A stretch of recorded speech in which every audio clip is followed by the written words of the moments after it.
In this video, I'll explain how much weight you should lift to get the best results. To do that, I'll first discuss a few points so you can fully understand them.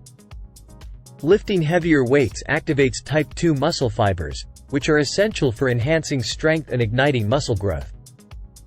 So what weight should you start with if you're a complete beginner? Here, I lay out everything you need to know about lifting for the greatest gains. Watch the video to learn a few secrets about what Max should eat to grow the most weight. This range is also good for beginners because you are still learning the correct technique. There are two possible ways that muscle size might increase.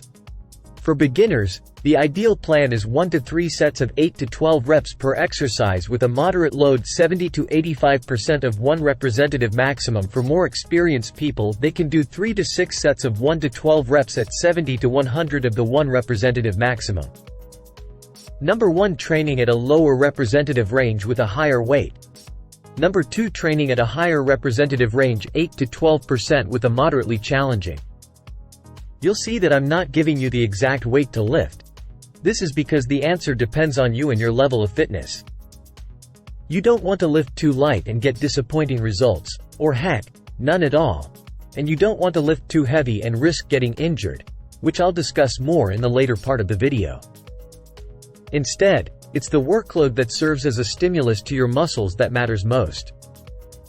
An adequate technique to lift for beginners is to start with lighter weights and work your way up. You can even start with an empty bar. It's crucial for beginners not to start with the biggest weight they can bear. If the typical weight of an Olympic barbell, 45 pounds, is too much for you, use a smaller one instead. You can get 15-pound barbells in most local gyms. Lifting 45 pounds will help novices gain muscle, but it also depends on the particular activity. It's possible that 45 pounds will be too heavy for the upper body but too light for the lower body. Which brings me to my next point on how to choose the right weight for a particular activity. First, choose a weight that allows you to complete the first set of 10 reps with a moderate amount of effort. By the time you reach the 10th rep, it should be a little challenging for you to lift, but not to the point where you're gasping for air or shaking excessively. If you experience those things, reduce the weight a little. Next, take a short break, no more than 30 seconds, between sets. Then, move on to the exercise. By the 10th lift of the third set, it's okay if you're struggling to complete the lift. However, it shouldn't be accompanied by grunting or poor form. Finally, try to maintain this intensity for each exercise.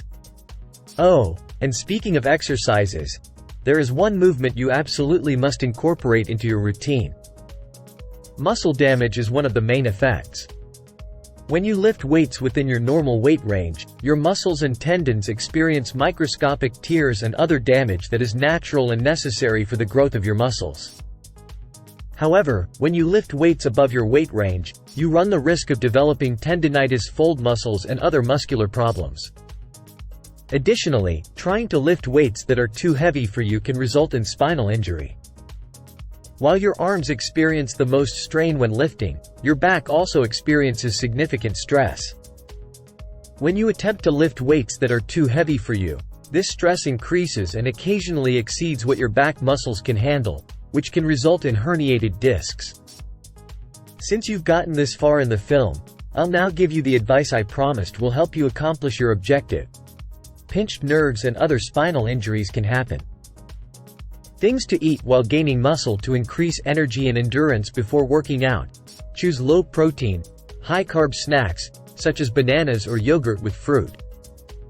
After working out, have high-protein, high-carb items within 30 minutes to restore and rebuild your muscles.